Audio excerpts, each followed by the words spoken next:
কলকাতা স্থানীয় সংবাদ পড়ছি নমামি বসুরুদ্র। প্রথমে বিশেষ খবর। লোকসভা নির্বাচনের আগে গোটা রাজ্যে পুলিশ আধিকারিকদের বড়সড় রদবদল করা হয়েছে। কলকাতা হাইকোর্ট নেতাই গণহত্যা মামলার অন্যতম অভিযুক্ত রথীন দণ্ডপাটকে জামিন দিয়েছে। রেশন বন্টন দুর্নীতি মামলায় তল্লাশি চালিয়ে ইডি বিপুল পরিমাণ বিদেশি মুদ্রা উদ্ধার করেছে। মকর সংক্রান্তির পুণ্য স্নান সেরে গঙ্গাসাগর থেকে পুণ্যার্থীরা এখন বাড়ি ফিরছেন। এদিকে প্রাণহানি এড়াতে আজও টালা থেকে প্রিন্সেপ ঘাট পর্যন্ত চক্ররেল পরিষেবা বন্ধ রাখা হচ্ছে। আজ কুরমালি নববর্ষ, মধু মাস দিয়ে শুরু হচ্ছে কুরমাব্দ ২৭৭৪। আসছে বিস্তারিত খবরে। লোকসভা নির্বাচনের আগে গোটা রাজ্যে পুলিশ আধিকারিকদের বড়সড় রদবদল করা হয়েছে। জাতীয় নির্বাচন কমিশনের নির্দেশিকা অনুযায়ী রাজ্য জুড়ে উচ্চপদস্থ পুলিশ আধিকারিক থেকে এসডিপিও পর্যন্ত ৭৯ জন পুলিশ আধিকারিকদের স্থানান্তর করা হলো। ৩১ জন আইপিএস এবং ৪৮ জন ডব্লিউবিপিএস আধিকারিককে নতুন দায়িত্ব দেওয়া হয়েছে। বদলির কপি নর্থ ব্লকে কেন্দ্রীয় স্বরাষ্ট্র মন্ত্রকের স্বরাষ্ট্র সচিবের দপ্তরে পাঠিয়েছে নবান্ন। কলকাতা হাইকোর্ট লালগড়ের নেতাই গণহত্যা মামলার অন্যতম অভিযুক্ত রথীন দণ্ডপাটকে জামিন দিয়েছে। গত বছর ফেব্রুয়ারিতে জামিন পেয়েছেন এই মামলায় অন্যতম অভিযুক্ত ডালিম পান্ডে এবং তপন দেও। বিচারপতি জয়মাল্য বাগচি এবং বিচারপতি পার্থসারথী সেনের ডিভিশন বেঞ্চ গতকাল রথীন দণ্ডপাটের জামিন মঞ্জুর করেন। প্রয়োজনীয় নথিপত্র সাক্ষ্য গ্রহণের প্রক্রিয়া সম্পন্ন হয়ে যাওয়ায় ১০ বছর পর তার জামিন মঞ্জুর করল আদালত। উল্লেখ্য, ২০১১ সালের ৭ই জানুয়ারি লালগড়ের নেতাই গ্রামে দুষ্কৃতীদের ছোড়া গুলিতে মারা যান ৯ জন গ্রামবাসী। আহত হন অনেকে। ওই ঘটনায় সিপিএম এর তৎকালীন বিনপুর জোনাল সম্পাদক অনুজ পান্ডে সহ ২০ জন সিপিএম নেতাকর্মী গ্রেপ্তার হন। সিআইডি প্রথমে ওই মামলা তদন্ত করছিল, পরে মামলা তদন্তভার যায় সিবিআই এর হাতে। ২০১৪ সালে গ্রেপ্তার হন রথীন দণ্ডপাট। তার বাড়ির ছাদ থেকে গুলি চালানো হয়েছিল বলে অভিযোগ ওঠে। এদিকে জামিন পাওয়ায় কেন্দ্রীয় সংস্থার বিরুদ্ধে নিষ্ক্রিয়তার অভিযোগ করেছেন মামলাকারীর আইনজীবী। স্কুল সার্ভিস কমিশন সুপারিশপত্র দিলেও এক চাকরি প্রার্থীকে নিয়োগপত্র না দেওয়ায় কলকাতা হাইকোর্টে ক্ষমা চাইলেন মধ্যশিক্ষা পর্ষদের সচিব সুব্রত ঘোষ। ২০২১ সালের সেপ্টেম্বরে বাঁকুড়ার শালতোরা গার্লস হাই স্কুলে চাকরির সুপারিশপত্র পেয়েছিলেন উমা প্রামাণিক। এরপর ২ বছর কেটে গেলেও মধ্যশিক্ষা পর্ষদের পক্ষ থেকে নিয়োগপত্র না মেলায় আদালতের দ্বারস্থ হন তিনি। প্রথমে পর্ষদ আদালতে সুপারিশপত্র দেওয়ার কথা অস্বীকার করেছিল। পরে কমিশন তার সপক্ষে প্রমাণ জমা দিলে গতকাল আদালতে হাজির হয়ে পর্ষদ সচিব নিজেদের ভুল স্বীকার করেন। ২২ জানুয়ারির মধ্যে আদালতের নির্দেশ কার্যকর করার কথা জানিয়েছেন বিচারপতি বিশ্বজিৎ বসু। কোথায় গাফিলতি ছিল এবং তার প্রেক্ষিতে কি পদক্ষেপ করা হয়েছে তাও পর্ষদকে জানাতে বলা হয়েছে। এদিকে দীর্ঘদিন চাকরি করলেই অবৈধ নিয়োগ বৈধ হয়ে যায় না। নিয়োগের বৈধতার উপর চাকরির ভবিষ্যৎ নির্ভর করবে বলে স্কুল সার্ভিস কমিশনের নিয়োগ সংক্রান্ত মামলায় স্পষ্ট জানিয়েছে কলকাতা হাইকোর্টের ডিভিশন বেঞ্চ। সুপ্রিম কোর্টের নির্দেশে স্কুলে নিয়োগ দুর্নীতি মামলার শুনানি চলছে বিচারপতি দেবাংশু বসাক এবং বিচারপতি মোহাম্মদ সাব্বার রশিদের বিশেষ বেঞ্চে।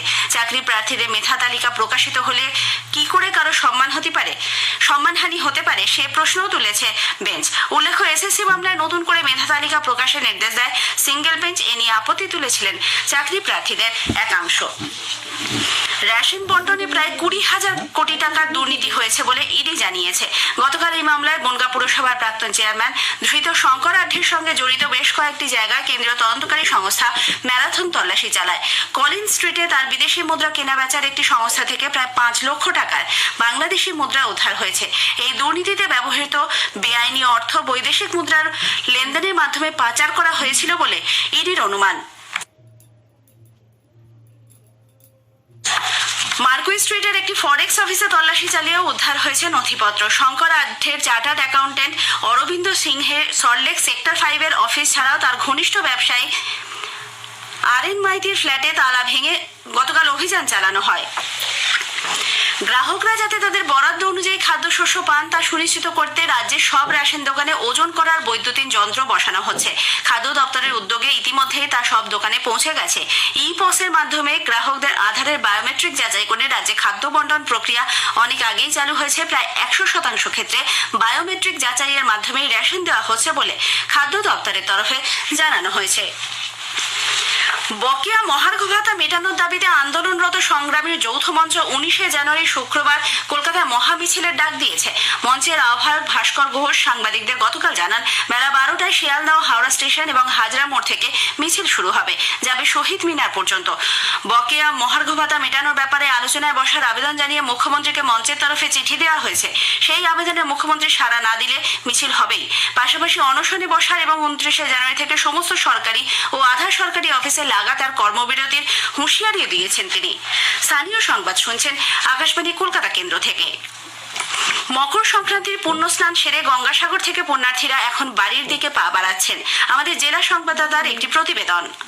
গত 8ই জানুয়ারি থেকে শুরু হওয়া সাগরমেলা এবার শেষের পথে। সোমবার মধ্যরাতে শেষ হয়েছে মকর সংক্রান্তির পুণ্যশাহী যোগ। এবার রেকর্ড পরিমাণ 1 কোটি পুণ্যার্থী মেলায় এসেছেন। গতকালও পুণ্যার্থীরা সাগরে এসেছেন।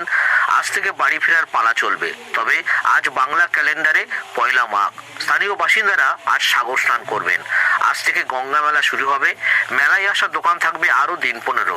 আজ সকাল থেকে কুয়াশায় ঢেকে গিয়েছে সাগর মেলা। দৃশ্যমানতা কম থাকায় বন্ধ করে দেওয়া হয়েছে সব পরিবহন ব্যবস্থা। বন্ধ বাস ও ভেসেল পরিষেবা। সব পুণ্যার্থীকে নিজেদের স্থানে অবস্থান করার জন্য বলা হয়েছে। আগামীকাল শেষ হচ্ছে এবারে সাগর মেলা। আজ বেলায় মেলার 6 নম্বর স্নানঘাটে সাফাই অভিযানে সামিল হবেন মন্ত্রী ও সরকারি আধিকারিকরা। সাগর মেলা থেকে গৌতম মণ্ডল, আকাশবাণী সংবাদ। এদিকে গঙ্গাসাগর মেলা উপলক্ষে দেশের বিভিন্ন প্রান্ত থেকে কলকাতায় আসা মানুষজন যাতে দুর্ঘটনায় না পড়েন সেজন্য আজও টালা থেকে প্রিন্সেপ ঘাট পর্যন্ত চক্ররেল পরিষেবা বন্ধ রাখা হয়েছে।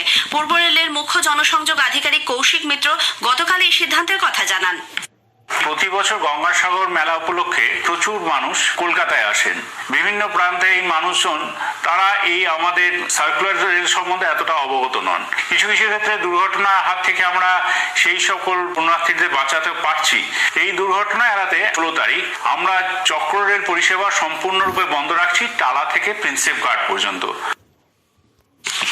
সাংস্কৃতিক সংগঠন সংস্কার ভারতী অযোধ্যায় রাম মন্দিরের প্রাণ প্রতিষ্ঠা অনুষ্ঠানের আমন্ত্রণপত্র শিল্পীদের বাড়িতে পৌঁছে দেওয়ার কাজ শুরু করেছে।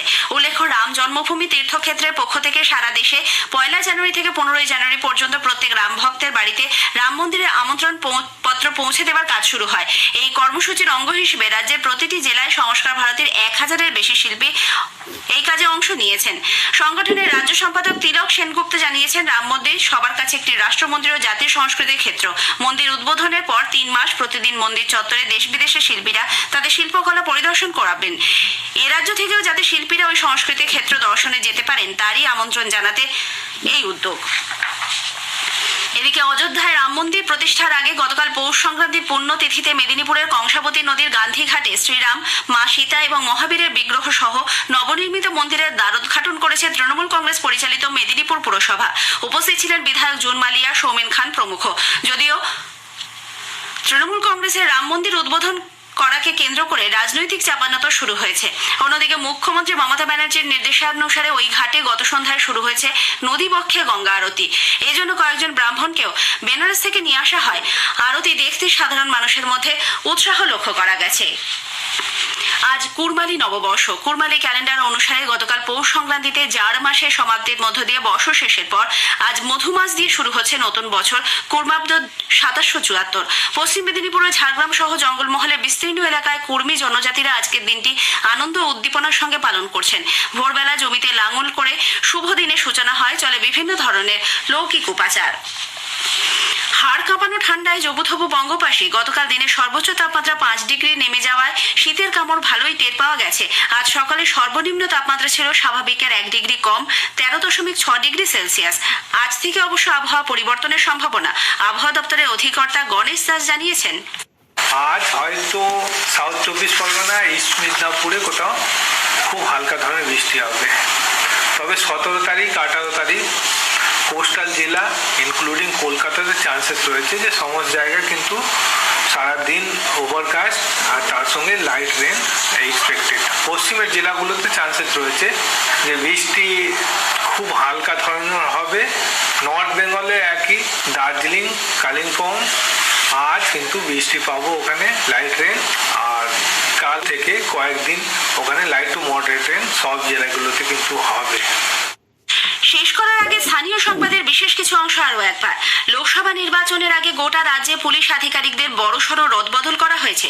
কলকাতা হাইকোর্ট নিতাই গণহত্যা মামলার অন্যতম অভিযুক্ত রথীন দণ্ডপাটকে জামিন দিয়েছে। রেশন বন্টন দুর্নীতি মামলায় তল্লাশি চালিয়ে ইডি বিপুল পরিমাণ বিদেশি মুদ্রা উদ্ধার করেছে। স্থানীয় সংবাদ শেষ হলো।